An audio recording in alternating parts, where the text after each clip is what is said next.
लिखें। यह अच्छा हुआ कि आंदोलनरत किसान संगठनों और 3 केंद्रीय मंत्रियों के बीच सकारात्मक वार्ता हुई। इस वार्ता के दौरान केंद्रीय मंत्री पीयूष गोयल ने किसान संगठनों के समक्ष जो प्रस्ताव रखा उससे बात बनती दिख रही है। इस प्रस्ताव में कहा गया है कि सरकारी एजेंसियां किसानों से न्यूनतम समर्थन मूल्य यानी एमएसपी पर 5 साल तक दालें, मक्का और कपास खरीदेगी। प्रस्ताव यह भी कहता है कि उक्त फसलों की खरीद की मात्रा की कोई सीमा नहीं होगी और इसके लिए एक पोर्टल तैयार किया जाएगा।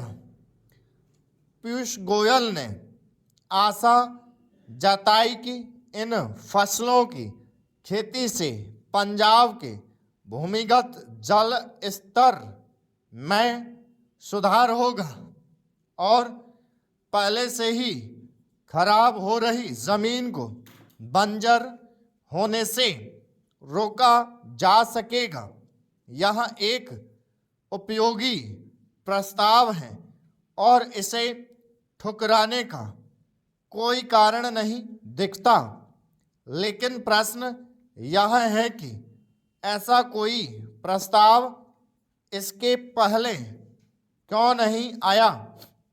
समझना कठिन है कि जब पंजाब के किसान संगठनों ने दिल्ली घेरने की तैयारी कर ली, तब केंद्र सरकार को उनके समक्ष एक प्रस्ताव रखने की आवश्यकता क्यों महसूस हुई।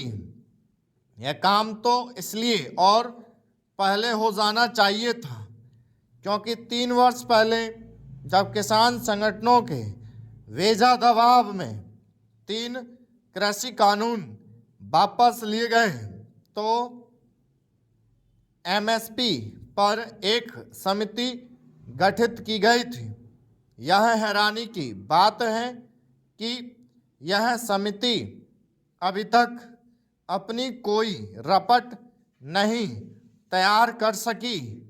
यह ठीक है कि किसान संगठनों ने इस समिति में अपना कोई सदस्य नामित करने में रुचि नहीं ली, लेकिन अन्य सदस्यों को तो प्राथमिकता के आधार पर अपना काम करना ही चाहिए था। यह विचित्र है कि जब पंजाब के किसान संगठनों ने दिल्ली जाने की जिद पकड़ ली और 6 दिन से हरियाणा सीमा पर डटे हुए हैं, तब यह सूचना आ रही है कि केंद्र सरकार की ओर से एमएसपी पर गठित समिति की रपट लगभग तैयार है।